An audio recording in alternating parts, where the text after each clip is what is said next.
Hi friends, ఈ వీడియోలో మహేష్ బాబు యొక్క టాప్ 15 హైయెస్ట్ గ్రాసింగ్ మూవీస్ యొక్క budget and collections and hits and flops గురించి తెలుసుకుందాం. సో లెట్స్ స్టార్ట్ ఆ వీడియో. నెంబర్ 1 ఒక్కడు. ఈ మూవీ 2003లో విడుదలైంది. దర్శకుడు గుణశేఖర్. సుమారు 8 కోట్ల బడ్జెట్తో తెరకెక్కిన ఈ మూవీ వరల్డ్ వైడ్గా 30 to 40 crores గ్రాస్ వసూలు చేసి బాక్స్ ఆఫీస్ వద్ద బ్లాక్ బస్టర్ విజయాన్ని సొంతం చేసుకుంది. నెంబర్ 2 సీతమ్మ వాకిట్లో సిరిమల్ల చెట్టు. ఈ మూవీ 2013లో విడుదలైంది. దర్శకుడు శ్రీకాంత్ అడ్డాల. సుమారు 40 కోట్ల బడ్జెట్తో తెరకెక్కిన ఈ మూవీ వరల్డ్ వైడ్గా 51 crores గ్రాస్ వసూలు చేసి బాక్స్ ఆఫీస్ వద్ద హిట్ టాక్ సొంతం చేసుకుంది. నెంబర్ 3 1 నేనొక్కడినే. ఈ మూవీ 2014లో విడుదలైంది. దర్శకుడు సుకుమార్. సుమారు 60 నుంచి 70 కోట్ల బడ్జెట్తో తెరకెక్కిన ఈ మూవీ ప్రపంచవ్యాప్తంగా 45 నుంచి 58 కోట్ల గ్రాస్ వసూలు చేసి బాక్స్ ఆఫీస్ వద్ద ఫ్లాప్ అయింది. నెంబర్ 4 ఆగడు. ఈ మూవీ 2014లో విడుదలైంది. దర్శకుడు శ్రీను వైట్ల. సుమారు 65 కోట్ల బడ్జెట్తో తెరకెక్కిన ఈ మూవీ వరల్డ్ వైడ్గా 60 crores గ్రాస్ మాత్రమే వసూలు చేసి బాక్స్ ఆఫీస్ వద్ద ఫ్లాప్ అయింది. నెంబర్ 5 బ్రహ్మోత్సవం. ఈ మూవీ 2016లో విడుదలైంది. దర్శకుడు శ్రీకాంత్ అడ్డాల.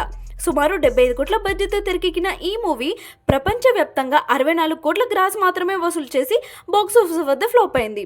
నెంబర్ 6 పోకిరి.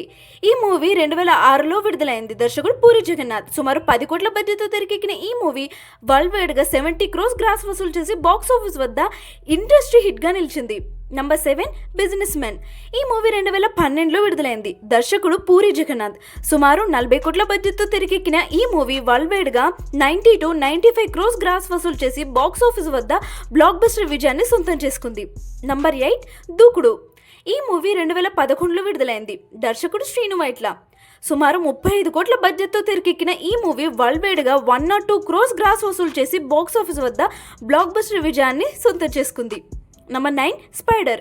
ఈ మూవీ 2017లో విడుదలైంది. దర్శకుడు ఏఆర్ మురుగదాస్. సుమారు 120 కోట్ల బడ్జెట్తో తెరకెక్కిన ఈ సినిమా వరల్డ్ వైడ్గా 92 నుండి 150 కోట్ల గ్రాస్ వసూలు చేసి బాక్స్ ఆఫీస్ వద్ద ఫ్లాప్గా నిలిచింది. నెంబర్ 10 సర్కార్ వారి పాట. ఈ మూవీ 2022లో విడుదలైంది. దర్శకుడు పరశురామ్. సుమారు 60 కోట్ల బడ్జెట్తో తెరకెక్కిన ఈ మూవీ వరల్డ్ వైడ్గా 170 crores గ్రాస్ వసూలు చేసి బాక్స్ ఆఫీస్ వద్ద సూపర్ హిట్ విజయాన్ని సొంతం చేసుకుంది. నెంబర్ 11 శ్రీమంతుడు. ఈ మూవీ 2015లో విడుదలైంది. దర్శకుడు కొరటాల శివ. సుమారు 60 నుంచి 70 కోట్ల బడ్జెట్తో తెరకెక్కిన ఈ మూవీ వరల్డ్ వైడ్గా 200 crores గ్రాస్ వసూలు చేసి బాక్స్ ఆఫీస్ వద్ద బ్లాక్ బస్టర్ విజయాన్ని సొంతం చేసుకుంది. నెంబర్ 12 మహర్షి. ఈ మూవీ 2019లో విడుదలైంది. దర్శకుడు వంశీ పైడిపల్లి. సుమారు 60 కోట్ల బడ్జెట్తో తెరకెక్కిన ఈ మూవీ వరల్డ్ వైడ్గా 175 to 200 crores గ్రాస్ వసూలు చేసి బాక్స్ ఆఫీస్ వద్ద బ్లాక్ బస్టర్ విజయాన్ని సొంతం చేసుకుంది. నెంబర్ 13 గుంటూరు కారం. ఈ మూవీ 2024లో విడుదలైంది. దర్శకుడు త్రివిక్రమ్ శ్రీనివాస్. సుమారు 200 కోట్ల బడ్జెట్తో తెరకెక్కిన ఈ మూవీ వరల్డ్ వైడ్గా 172 to 212 crores గ్రాస్ వసూలు చేసి బాక్స్ ఆఫీస్ వద్ద ఫ్లాప్ అయింది. నెంబర్ 14 భరత్ అనే నేను. ఈ మూవీ 2018లో విడుదలైంది. దర్శకుడు కొరటాల శివ.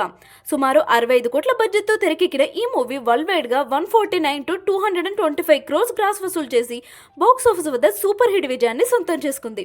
నెంబర్ 15 సరళేరు నీకెవరు. ఈ మూవీ 2020లో విడుదలైంది. దర్శకుడు అనిల్ రావిపూడి. సుమారు 75 కోట్ల బడ్జెట్తో తెరకెక్కిన ఈ మూవీ వరల్డ్ వైడ్గా 260 crores గ్రాస్ వసూలు చేసి బాక్స్ ఆఫీస్ వద్ద బ్లాక్ బస్టర్ విజయాన్ని నమోదు చేసుకుంది. Number 16 Varanasi. Mahesh Babu upcoming movie అయిన ఈ సినిమా 2027 ఏప్రిల్ 7న ప్రపంచవ్యాప్తంగా విడుదల కానుంది. ఈ మూవీకి దర్శకుడు ఎస్ఎస్ రాజమౌళి. సుమారు 1400 కోట్ల బడ్జెట్తో తెరకెక్కుతున్న ఈ సినిమాపై ప్రేక్షకులకు భారీ అంచనాలు ఉన్నాయి. సో ఈ లిస్ట్లో మీకు బాగా నచ్చిన మహేష్ బాబు మూవీ ఏది, అండ్ అలాగే వారణాసి మూవీ వరల్డ్ వైడ్గా ఎంత గ్రాస్ కలెక్ట్ చేస్తుందని మీరు అనుకుంటున్నారో మీ గెస్ట్ని అయితే కామెంట్స్లో చెప్పండి. వీడియో నచ్చితే లైక్ చేసి మీ ఫ్రెండ్స్తో షేర్ చేయండి. అండ్ ఇలాంటి budget and collections, hits and flops content కోసం మా ఛానల్ స్టోరీ మీడియా తెలుగుని తప్పకుండా సబ్స్క్రైబ్ చేసుకోండి. So see you all in next video. Thank you so much for watching. Bye.